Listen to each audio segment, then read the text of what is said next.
This is Bishop Michael Burbidge, and you are listening to the Walk Humbly podcast. Podcasting from the St. Clair studio in the Diocese of Arlington, welcome to the Walk Humbly podcast. I'm Diana Snyder, Deputy Director of Communications and your co-host for today's podcast. Without further ado, I'd like to welcome our host, Bishop Burbidge. Thank you, Diana. Thank you for serving again as co-host. It's great to have our different co-hosts sharing this podcast with me, so thank you for doing so. I'm happy to. Bishop, as always, we have many topics to cover in today's podcast. But before we start, I wanted to mention that we are recording this morning on June 6th, the 80th anniversary of D-Day, which goes down in history as the beginning of the end of that horrible conflict, which killed an estimated 70 to 85 million people, both military and civilian, worldwide. This week, President Biden and other leaders from around the world are commemorating this historic event, along with the dwindling few of the surviving veterans of that operation.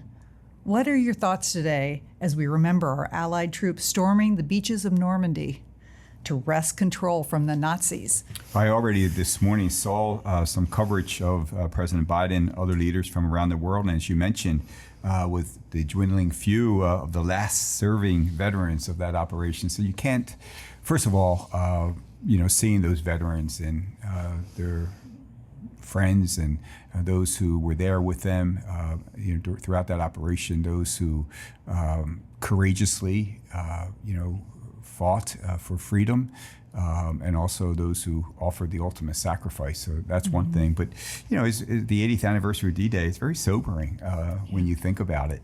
The future of the whole world really hung on the success of that operation.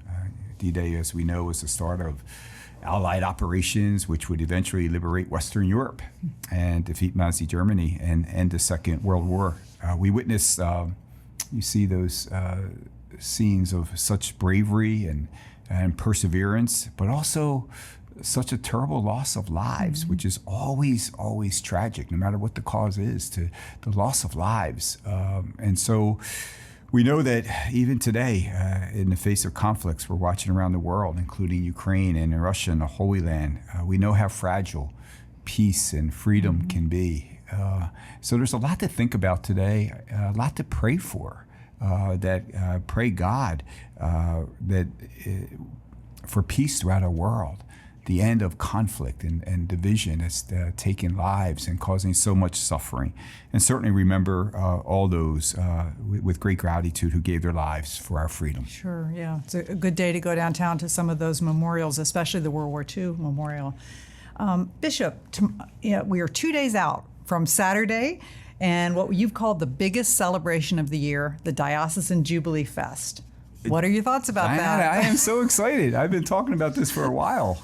This is our 50th year as a diocese, our Jubilee. That's a pretty big occasion. And I said from the beginning, I wanted a big diocesan party, a festival, a real celebration with music and great music, dancing, food, rides, petting zoo, fireworks, amusements for the kids, so everyone can come. And I am so thrilled. As of today, I heard we have close to 6,800 people registered. And so it goes, people will arrive at different times. It goes, for quite a few hours, beginning with procession and mass, but activities into the evening. And I am just so thrilled. This is what a Jubilee should be. It should be a festival. It should unite us as a diocesan family and really have a great time together. So, and thank God I'm looking ahead. I didn't start looking until Sunday at the weather forecast, but it's been consistently good. So let's hope those keep praying, everyone, for good weather on Saturday. Bishop, we've held out as long as we can. We're on topic 3 now, and I know that you're bursting at the seams to talk about what happened this past Saturday in our diocese with the ordination of 2 new priests, Father Sean Nypaver and Father James R. Joseph. You're right, Diana. That is in the life of a bishop. In fact, I remember at the ordination after that part of the ceremony when they are now priests, I turned to the transitional deacon sitting next to me. I said, this is one of the greatest joys in the life of a bishop, what I just did. of course, through the goodness of God, the grace of God, the sacrament, and the outpouring of the Holy Spirit. But to be the instrument of giving to the church and giving to the diocese 2 new priests. And both these men, like the priests who have been ordained throughout the years here in this diocese, are very good and faithful priests who love the Lord, love His church, and can't wait to serve in their parishes, St. Timothy's and St. Leo's. But it was a joyful day, not only for them, not only for their families, but you saw it in the church that day.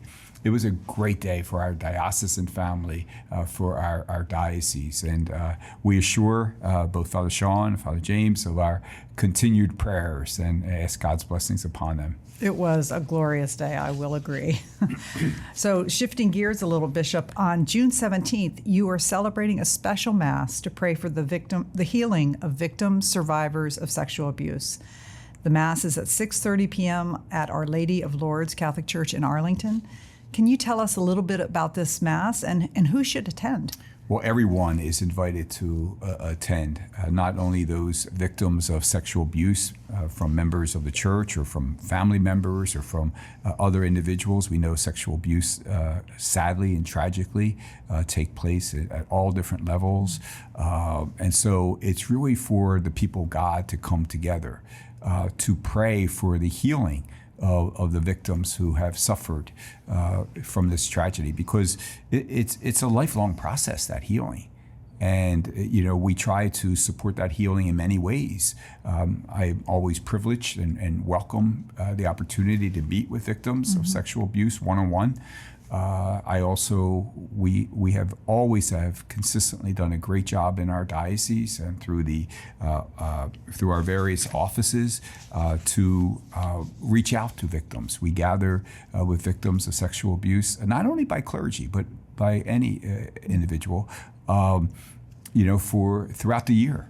To have listening sessions, opportunities for them to be with each other, to talk to each other, to pray together, to have formation together, day of recollection. So this is lifelong. And so this Mass is an opportunity, a perfect way to pray for healing for victims of sexual abuse. So I really would like our entire diocese to know that as a faithful, as one of our brothers and sisters who have suffered and continue to suffer from this great tragedy, we need to be there for them. And this Mass, that's why those doors are open for everyone. Right. Beautiful way to accompany and pray with those people. Listeners can find out more about this special Mass on our website, arlingtondiocese.org, and also on our Facebook page. Bishop, earlier this week, the social media platform X announced that it will now formally allow its users to show consensual adult contact if it is clearly labeled as such. This move makes official a policy already in place when the platform was known as Twitter. X said it is allowing users to create, distribute, and consume material related to sexual themes if it is consensually produced and distributed. Sexual expression, whether visual or written, can be a legitimate form of artistic expression, they say. X maintains that it is restricting adult content for children and for adult users who choose not to see it. What are your thoughts about this? Well, I'm sure as our listeners hear what you just read, like them, I am deeply disturbed and dismayed that X has formalized a policy they should never have established. Reportedly, X has some 556 million active monthly users. So the chance of people who don't want to see this content, which is pornographic, is quite high. X's policy contrasts with that of other social media platforms like Instagram and Facebook, as well as YouTube. And while X says that they will place restrictions on youth from having access to this pornography, we know that the main consumers of all pornography, free and paid, are children and young people between 12 and 17 years old. Isn't that horrific to know of that fact? That is a reality. So it's not just a moral issue; it's also a health and social issue.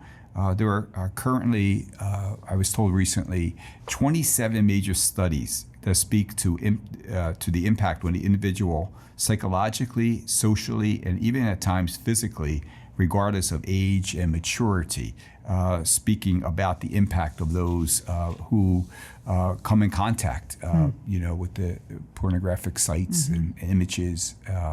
And it's never good for society. And for 60% of the women involved, it is actually sexual human trafficking. So this is really a grave concern. It's not just with X. We know that this availability, especially on the phone and through other tools, is just so accessible. And there may be the so-called block or something, but it's so easy, I'm sure, for our younger people. They know how to find a way around it if it's available for them. So the problem is it's available to them. And this is now it's a formalized policy on this particular outlet. So it's a grave concern, but it's just really a tragedy in our society today. I know our parents are very concerned about this as they try to raise their children with virtue, and I know our parents work really hard at trying to monitor the use of internet and all such outlets like this, but it's a great temptation, and it's a call. As long as we're talking about this subject, it's a call for all of us to be reminded of the need to be vigilant. We're human. We're of the flesh. Temptations are all around us. Pornography is so available. So there's only one way to avoid that, is to freeze yourself out. Not even to put your feet in the water when it comes near to this, because once you put the feet in the water, then this pornography industry has a way of gripping you in its clutches, and it's very hard to get out of that. But anyone dealing with this addiction to pornography, please know, speak to your pastor, speak to your priest. There's always help available to free you from this addiction, because it, as we mentioned, it's mentally, emotionally, even physically, it just takes a toll on everyone. Devastating impact on families too, and marriages. Exactly. So pray God that this terrible darkness that has plagued our society will be eradicated. But don't forget, no matter how dark this obstacle, this temptation may be, it's never more powerful than the light of Christ.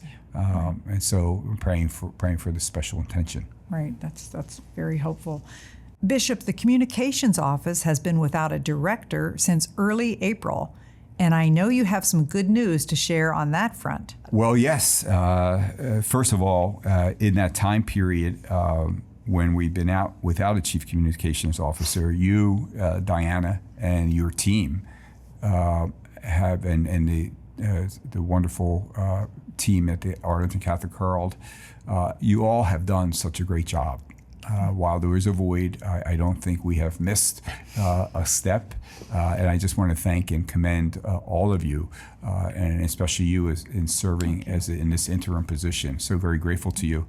But we did, immediately upon learning that we need a new chief communications officer, we did form a search committee to help us in that search. And we also employed a search firm who is known for hiring Catholic executives. So people who already understand the meaning of ministry and mission.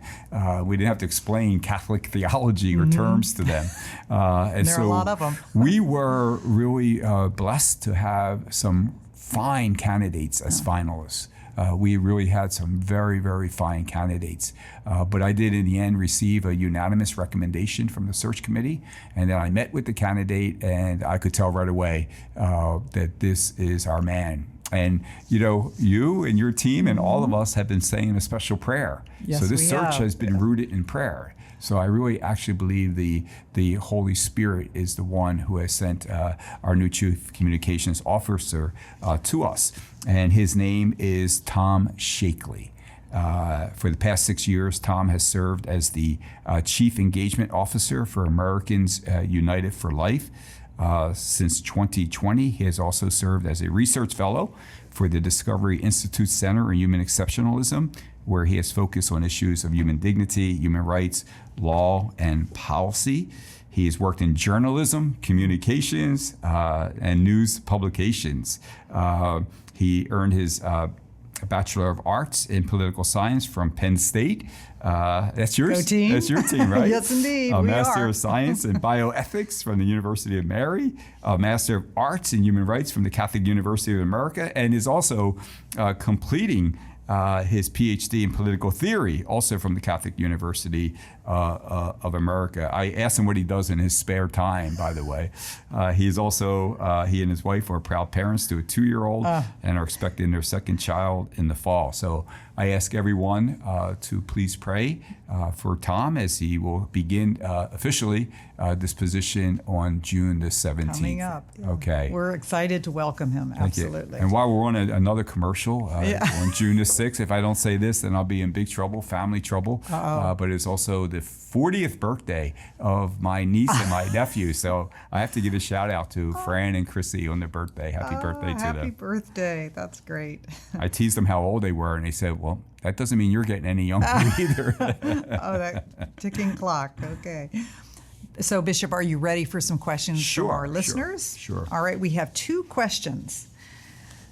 Bishop, this question comes from an anonymous listener, and it's posed during what is generally known in the secular world as Pride Month. Here's the question.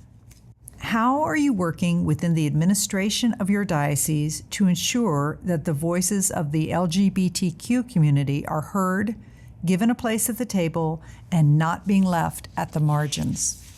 Yeah, it's very, very good, very fair question. But let me just begin by saying that, June is Pride Month in the secular world. But in the church's calendar, June is the month dedicated to the Sacred Heart of Jesus. So it's time to reflect, a special time to reflect on his love for all of us, a love that knows no end, even until death. And so we do pray throughout this month, the traditional aspiration, Jesus, meek and humble of heart, make my heart like unto thine. And I think that's what the Sacred Heart does. It prompts us to know the Lord's love for everyone without exception. And then that's the love that we are called to imitate. And that's without exception. We love all people without exception, and especially those who are struggling. And our Catholic Church always affirms the dignity of every person who is made in the image and likeness of God, as a child of God. And this holds true for those who struggle with or experience confusion or difficulties, especially in the area of sexuality. So we want everyone, the Church and the Diocese of Arlington, we want everyone to know of our love for them. That's why God created them, not only to love, but to be loved. And we have, throughout the years, continue to, at the encouragement of Pope Francis, to make sure that everyone has an opportunity to speak and to be heard, and for us to listen to them. And we did that throughout our diocese as we did the formulation of our strategic plan, and as we twice did listening sessions throughout in response to the Holy Father's call to prepare for the synod or synodality. And every listening session, there wasn't one exception, even publicly or in privately after the formal session, that there was never a session that someone did not come up to me, either an individual from the LGBT community or someone who has a family member or friend in that community who are struggling, who sometimes do not feel loved or welcome and embraced, and to share that experience with me. And so it is important to listen. That's the person's experience, and to do our best without compromising who we are, without compromise. We love them, so we're never going to compromise the truth, but to find ways to make sure that that love is still communicated to them, and that desire of that for them to always remember that they are God's child. There have been some pastoral suggestions that have been offered to us of how we as a diocese, we as a church, could maybe be more effective in doing that. We have shared that with our own team here, with our pastoral councils, and I ask our pastors to continue to do that. Okay, good. Thank you. So in the aftermath of the Dobbs decision, What is the strategy of the Bishops' Conference and of the Diocese of Arlington for the next phase of the pro-life effort in Virginia and throughout the country? Right. It's a great question as we approach the second anniversary. The second anniversary of the Dobbs decision on the 24th of this month, overturning of Roe versus Wade, caused us to rejoice. We had a moment of celebration there. But even more, it calls us to engage by speaking the truth in charity and continuing and expanding our long history of defending life, protecting life, serving families in need. So our work is only just beginning because what we must recall is that the Dobbs decision did not make abortion illegal. Instead, it cleared a path for each state to regulate abortion or not, according to the will of the people in that state. And we know that, sadly, abortion is still legal through all 9 months of pregnancy in our own Commonwealth. Yeah. Of course, we want innocent unborn children and their mothers protected and supported everywhere. Abortion continues to be the preeminent issue for the Bishops' Conference and for all of us, and especially in our own diocese, proclaiming the gospel of life. We've had different states have had the ballot initiatives, and we've suffered defeats because we have to realize that now that this is back in the states, those who are our opponents are sparing no expense. Right. No expense coming in from all parts of the country to oppose us, and unfortunately, we have seen we've suffered some defeats. But this will continue throughout the country, and so I know working with the Bishops' Conference, we have put together advisory groups and councils of states that will be soon facing this ballot initiative of what we can do in advance. And of course, it begins with prayer, but it also means to be talking about this issue as soon as possible, not like the couple of weeks before it goes to the ballot, because there's a lot to do and to get out the Catholic vote. We have to get out the Catholic vote on this issue, but also to try to transform hearts and minds of why states should embrace those laws that will protect life. Not take away life, not destroy life. And we have to see the extreme here. And the extreme is that there are elected officials, there are groups, there are advocates who are really no limits to abortion, not even after abortion. We saw that, sadly, a couple of years ago in our own state where that was discussed. So the work is just beginning. And so as a conference of bishops, as a diocese, we are continuing to be vigilant, and we bring this issue to the forefront through prayer, through witness, and through advocacy. The other way we do that is we transform hearts. And we have to let people know, even our own parishioners, that we who are pro-life do everything possible to support life, to support mothers in need, to walk with moms in need, to make sure that there's no reason for abortion to be a choice, that we will be with them to help them to welcome this child into the world, whatever they need, whether it be financial assistance or counseling or baby food or diapers, whatever it may be. We're here to help them. We love women. We love children. And that's what it means to be pro-life. But we have to be steadfast in saying no one has the right to take the life of an unborn child at any stage. Right, absolutely. So if you want to learn more about how you can become engaged in the state of Virginia, the Commonwealth, join the Virginia Catholic Conference. Take a look at their website at vacatholic.org.